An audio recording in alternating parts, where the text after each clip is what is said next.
they are already established within themselves. So they're now ready to proceed to the second phase of intervention, which is the family phase. Alright, so we invited the family to join us in our sessions, and then we do orientation, psychoeducation about the basics of addictions, and also at first we are gauging them whether the family are ready to confront. And if they're ready, we'll proceed to the sessions wherein they will be given a chance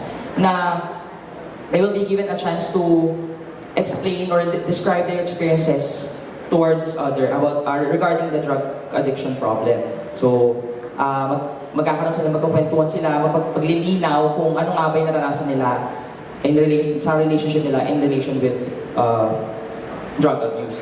And then after that, sa community, we also aim to reintegrate them sa pagbalik sa kanilang community by rendering community services, mga pagbo-volunteer, tapos advocacy campaign.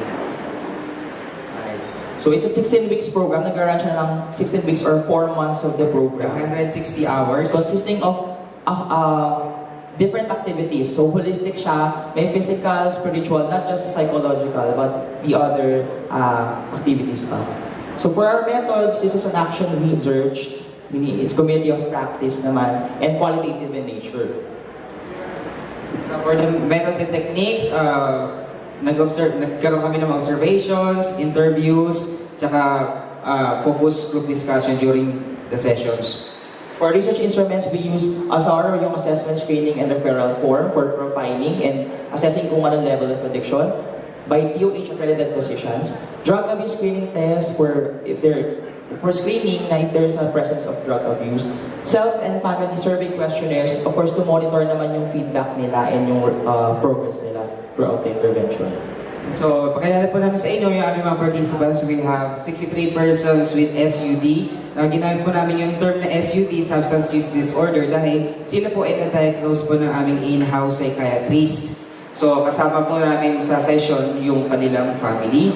They were classified as level 2 by the DOH-accredited physicians through initial screening and assessment using the ASAR, katulad po nung kanina. And we utilize the purposive sampling technique. For results and discussion, so based on the social demographic profile of our sample, just a sample lang po siya nung kasi isang batch lang po yung kinuhanan namin. So for gender, majority of them were male, 67%, and the other 33% were female. Okay, so majority po ng aming mga participants ay mga ages between 40 and above. Sila po ay 33. Kadalasan po mga nanay at tatay po sila.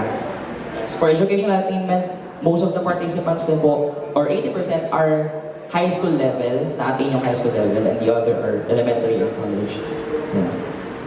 Kanilang pong pinagkakakitaan, pinakamarami sa kanila yung mga self-employed, yung mga... Surprisingly. Yes, yung mga gumagawa ng drugs. Kasi karamihan po doon sa bagong baryo, yun yung kabuhayan talaga. Yung they're generating their own income sa mga maliliit na parang pagkakitaan. Like yung paggawa ng basahan, market, pagtitinda sa palengke. Alright. As I mentioned earlier, one of the main goals of our study is to discuss the qualitative responses from them. So based on the responses, here are the key themes that emerge. Okay. For the self-based metanoia or change of perspectives, later we'll be discussing it per theme. Catharsis or the emotional release, and then increased community involvement. Okay, for the self, ito po yung mga narratives po ng aming mga participants. Noong umpisa, hindi ako seryoso dito, pumapasok lang ako, pero nahanap ko dito ang hindi ko inaasahan. Ang laki ng pinagbago ko. So sa statement na yan, isa sa mga napansin po namin, yung at first, they were not well motivated and dedicated. They just comply. Compliance na po yung hinahabol nila kasi siguro para malinis ang pangalan, lagay sa washlist, gano'n. Eventually, yung kanilang compliance turns into commitment.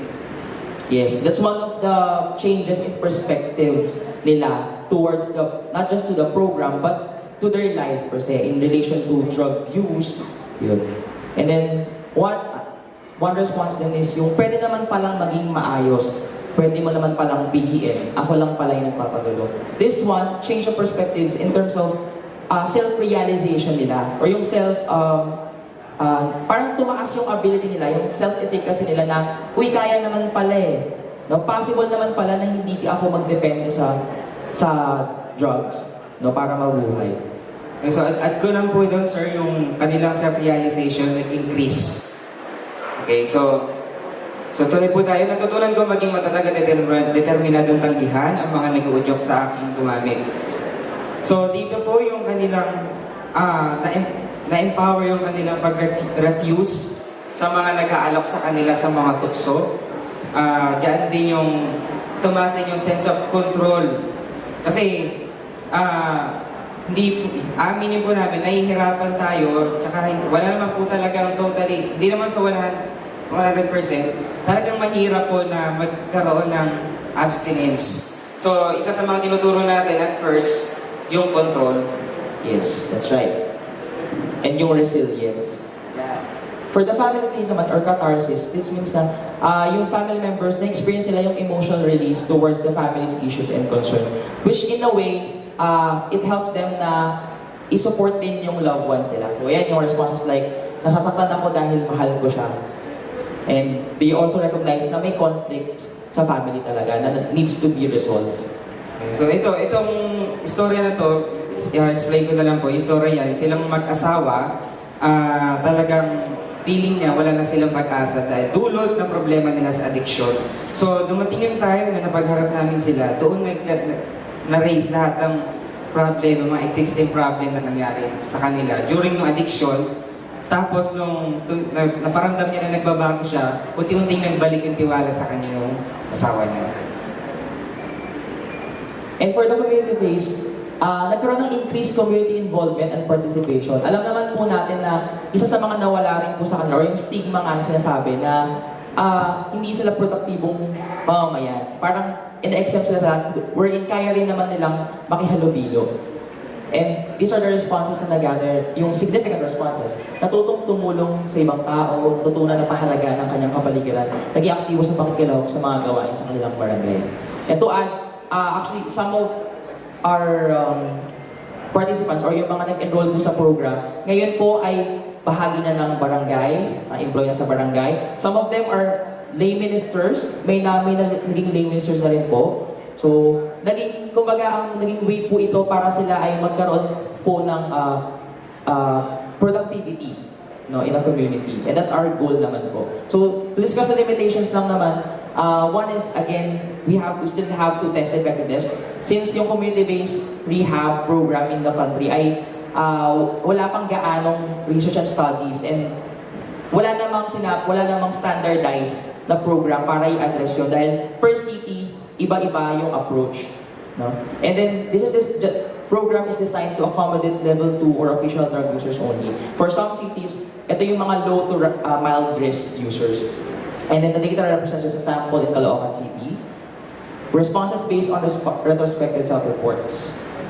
Okay. For the implication, it has showed the promising results. So, na-share namin sa inyo mga kanilang naging responses sa mga intervention po na ginawa. And a need for further action research study or research, research and continuous evaluation regarding the effectiveness of the program. Yes, and as a summary, siguro, as an advocate of mental health, ito yung parang masasabi natin na-realize namin na one of the best methods talaga to address this perennial problem, yung drug issue, is to support yung community-based programs. Kasi alam na natin na limited yung capacity ng mga inpatient at hindi naman lahat sila kailangan talagang pumunta sa mga inpatient facilities.